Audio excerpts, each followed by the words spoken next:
New federal regulations could affect how you experience the internet. We'll tell you what you can expect. Plus, a student group organizes Opioid Abuse Awareness Week. Find out what officials enlisted their support to the group.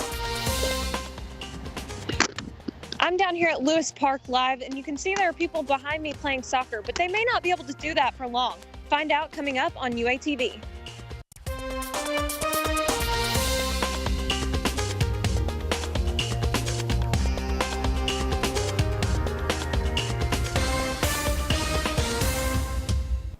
Welcome to UATV. I'm Clarissa Bustamante. And I'm Drew Smith. Thanks for joining us. New federal regulations on net neutrality goes into effect.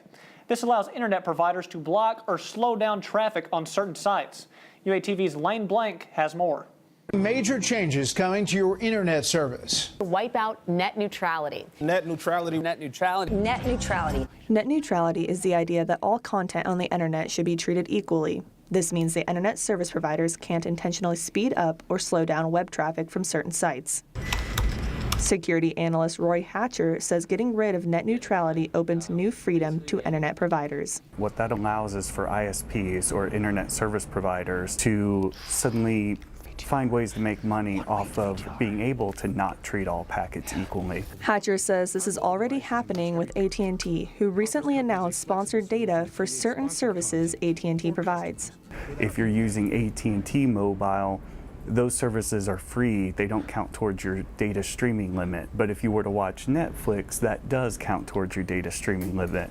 This isn't the only way net neutrality affects consumers. Or are you having to prove actual malice? Professor of Media Law Dr. Kara Gould says the rollback of net neutrality also affects people's First Amendment rights. If your subscribers can only get your video running at a very slow rate because a larger company has paid more money to have their video go faster, then that is inhibiting your right to speech, because it's likely that your viewers are going to not want to sit and watch the buffering.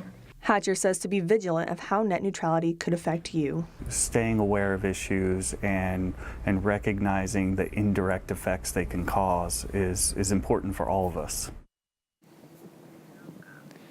The regulations may change how we experience the internet, but will not go into effect right away. The Razorback Action Group will host the first campus-wide opioid and substance abuse awareness week. Members of the group will visit each Greek organization on campus to discuss opioid addiction. I really think we just have the ability to raise awareness about this issue. I kind of think it's one of those things where we see it as like a broad issue. We don't focus it on, specific groups, and we think that focusing on young people and how we can help young people who are struggling with this is just a way to really enact change. Tables will be set up in the union while members of the group will discuss opioid addiction.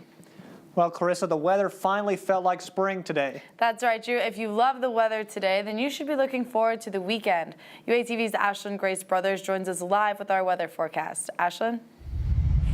Thanks, guys. Well, while y'all are looking forward to the weekend, I'm looking forward to actually talking about weather for once, because we have a beautiful 2 days ahead of us until the latter part of the week and we get some rain. But hey, let's look forward to today and tomorrow. Now, as we look into Monday, we have a low of 47 with a high of 64. Tuesday, a low of 46 with a high of 73. Wednesday, a low of 50 with a high of 59. That's when the thunderstorms start rolling in, so you may want to keep those boots and that umbrella handy.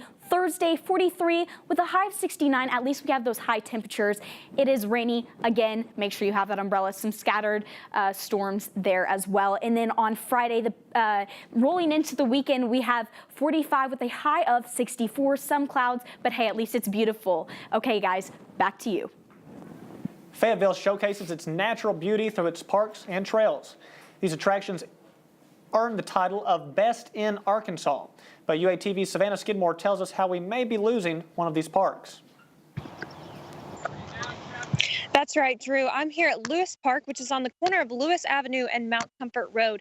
And as you can see, there are some people playing soccer right behind me, but they may not be able to do that for much longer. Lewis Park is a plot of land owned by the U of A Department of Agriculture that the city is allowed to use as a park. But the land is set to go up for sale on June 1st, meaning the city will lose its park. Mary Hightower, Director of Communications for the Division of Ag, says the sale of the Lewis Avenue land will benefit renovations and new construction for agri-research. But a small group of passionate activists led by Will Dockery believe it's too detrimental to the neighborhood to lose their park. Being able to keep our parks and being able to keep our city walkable makes a big difference in the quality of life, and that's part of what makes Fayetteville so amazing. Dana Bassey attended a public forum devoted to the cause because she believes the park should be saved. This is important, very important. I even talked at a city council meeting. So that was a lot for me. While it may not look like much, this open field serves an important purpose for the sports community in Fayetteville. Sports like rugby, ultimate frisbee, and of course, football and soccer. This park actually holds up to 6 youth soccer fields. In Fayetteville, with our population, we're supposed to have about 20 soccer fields. Right now we have 14. Without Lewis, we'd have 8. It's more than just the sports that Bassey feels need to be saved, though. During the meeting, she even teared up as she spoke about what Lewis meant to her. That's my environment. I feel like my environment is being threatened. My home, exactly. The water channel you saw in some of that video actually acts as a floodplain for some of the surrounding houses and protects them from heavy rainfall. The Save Lewis group is concerned about future flood damage to those homes if the land sells. Reporting live for one more time, I'm Savannah Skidmore. If you'd like to help save Lewis Park, you can visit their Facebook page or website for more info. 2 new studies by U of A researchers show that some life could survive the harsh conditions on Mars. The results show that a form of methane called methogens could survive on Mars. One researcher says methogens lived on Mars before in hotter and wetter conditions, which, quote, makes them ideal candidates for extinct or extant life on Mars, end quote. One U of A professor discovers how the brain could overcome bias towards a musician based on their perceived experience. Elizabeth Margulis, along with 2 other researchers, found the brain enjoys the music more when performed by a professional than a student. The study shows thinking plays a crucial role in overcoming this specific stereotype. One Northwest Arkansas native started CrossFit 4 years ago. Now he competes for a chance to go global. UATV's Seth Campbell has more on the story. Thanks, Clarissa. I'm live outside of CrossFit Commence, where big things are happening inside. For most 50-year-olds, when they go to work out, if they get a good mile run on the treadmill or maybe lift some weights, that would be a good day's work. But not for one Northwest Arkansas citizen.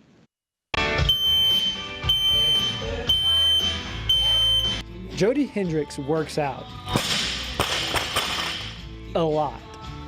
It's a marriage between cardiovascular fitness and strength training for overall general fitness. And once I started, I was hooked. CrossFit started out as a way to stay in shape, but the constantly varied workouts have now given Hendricks a bigger goal. I finished the Open at 22nd, so I'm 2 spots away from the coveted top 20, which is what we're all shooting for. What the 50-year-old Hendricks and other men in his age range are shooting for is a spot at the CrossFit Games in Wisconsin. Jody Hendricks Masters 50-54, workout number 1, 2018. Although he is in contention to be named one of the fittest people on earth, Hendricks doesn't want people's fear of failure to keep them from trying CrossFit. Just getting in the door is the hardest part. You know, it's we're just pursuing general fitness in here. So the funny thing is when they see it on TV, they see people flipping tires and climbing ropes and lifting crazy amounts of weights, but that's not what we really do every day. The workouts may be taxing, but Hendricks enjoys them because of the people. You know why? You drank all that water this morning. Here everybody's doing the same thing. You're all challenged together. You're all working toward a common goal, and that creates a lot of camaraderie. And that's the thing I love about it most. You get fit, that's a great byproduct, but the community is the best. No matter your fitness level, Hendricks encourages you to at least try CrossFit.